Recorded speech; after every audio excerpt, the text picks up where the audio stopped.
The phone buzzed on the nightstand, its blue glow slicing through the midnight stillness of our bedroom. I froze, my breath catching as the screen lit up with a name I hadn't seen in years, Mark. My wife, Elena, lay beside me, her breathing soft and even, oblivious to the vibration that felt like a gunshot in my chest. Why was her ex-husband texting her at 2:17 a.m.? My fingers hovered over the phone, trembling with a mix of dread and curiosity, the kind that makes your stomach twist into knots. I didn't touch it. Not yet. But that single buzz cracked something inside me. A hairline fracture in the trust I'd built with her over 7 years of marriage. The next morning, the kitchen smelled of burnt toast and Elena's lavender perfume. She moved with her usual grace, pouring coffee into my mug, her dark hair catching the sunlight streaming through the window. "You're up early," she said, her voice warm but distracted, her eyes flicking to her phone on the counter. I watched her type a quick reply, her thumb moving with a speed that suggested habit. "Work stuff," she offered unprompted, sliding the phone face down. My jaw tightened. Elena was a partner at a law firm, a CEO who thrived on control. Yet her explanation felt flimsy, like a curtain too thin to hide what was behind it. "Everything okay?" I asked, keeping my tone light, though my pulse thudded in my ears. She nodded, her smile tight, and changed the subject to our daughter Lily, who was upstairs getting ready for school. I wanted to believe her. I needed to.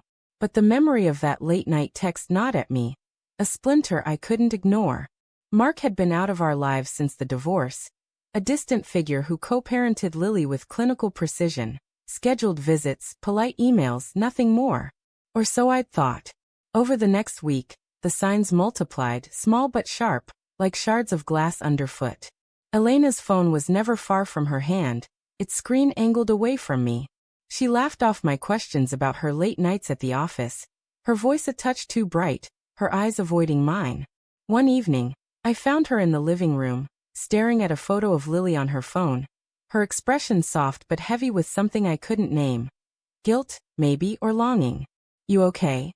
I asked again, hating how often I was asking that question. She blinked, startled, and tucked the phone away. "Just tired," she said, but her fingers lingered on the screen, as if reluctant to let go. I started noticing patterns. Her car was parked a block away from the house one night, though she claimed she'd come straight home. A receipt for a coffee shop I'd never heard of slipped out of her purse, dated for a time she'd said she was in a meeting. Each clue was small, dismissible, but together they formed a mosaic of doubt. My mind spun with rationalizations. She was stressed, overworked, planning a surprise. Anything but the unthinkable. Yet the unthinkable kept whispering, a voice I couldn't silence. What if she's seeing him again?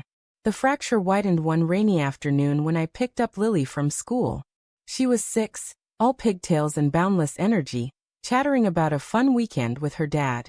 "He said Mommy might come too next time," she added casually, kicking her sneakers against the car seat. My grip tightened on the steering wheel, the wiper's rhythmic thud echoing my heartbeat. "Oh, when did he say that?" I asked, forcing a smile. Lily shrugged, oblivious to the storm brewing inside me. "Dunno. He just said it." That night, I couldn't wait any longer. Elena was in the study, her laptop casting a cold glow across her face. I stood in the doorway, my voice steady despite the chaos in my chest. "We need to talk." She looked up, her expression guarded, and I saw it then, a flicker of fear, or maybe defiance in her eyes. "What's wrong, David?" she asked, closing the laptop with a deliberate click. I didn't ease into it. "Why is Mark texting you at 2 in the morning?" Her face paled, but only for a moment before her lawyer's composure snapped into place. "It was about Lily," she said too quickly. "He had a question about her schedule." My stomach churned. "At 2 a.m.? I pressed, stepping closer. She stood, her arms crossing like a shield. "Yes, David. He's her father. Things come up. Things like you moving in with him?" The words slipped out, sharp and reckless, born from Lily's innocent comment and my spiraling fears.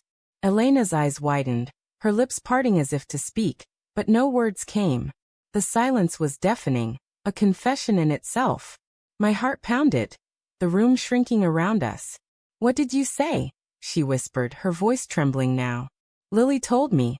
I said, my voice breaking. She said Mark mentioned you joining them. What the hell is going on, Elena? Her gaze dropped to the floor, and in that moment I knew. The truth wasn't in her words. It was in the way her shoulders sagged, the way her hands clenched into fists.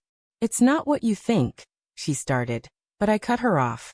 Then tell me what it is. My shout echoed, raw and desperate. She flinched, and for the first time, I saw not the confident CEO but a woman unraveling.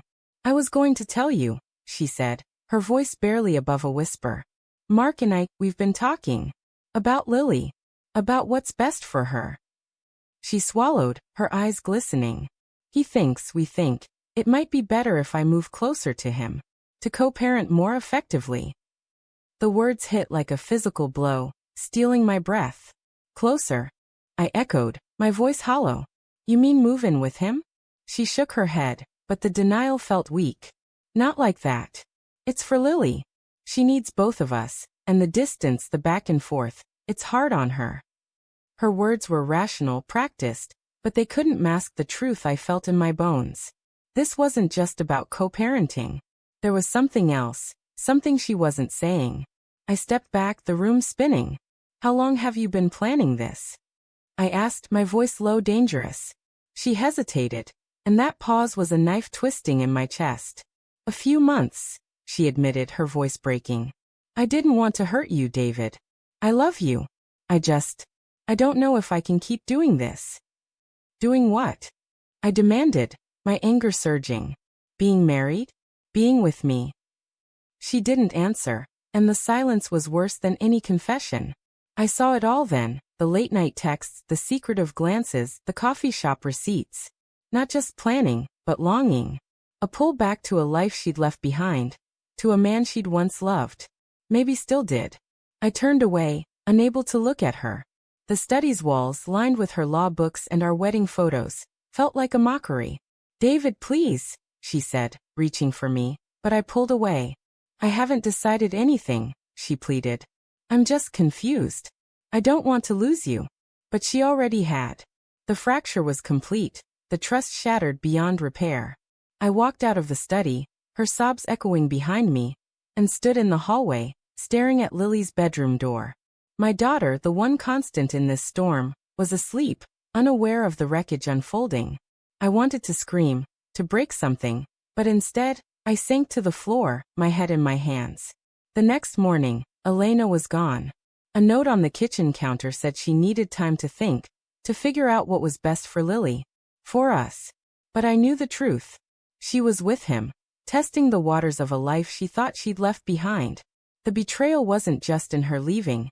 It was in the months of secrets, the slow erosion of our marriage while I'd been blind, trusting, loving her with everything I had. As I sat there, Lily's laughter drifted from the living room, oblivious to the void her mother had left. I clutched the note, its edges crumpling in my fist, and realized the twist. Elena wasn't just betraying me. She was betraying herself, chasing a past that would never be what she imagined. And I, the man who'd built a life with her, was left to pick up the pieces, wondering if love could ever feel safe again.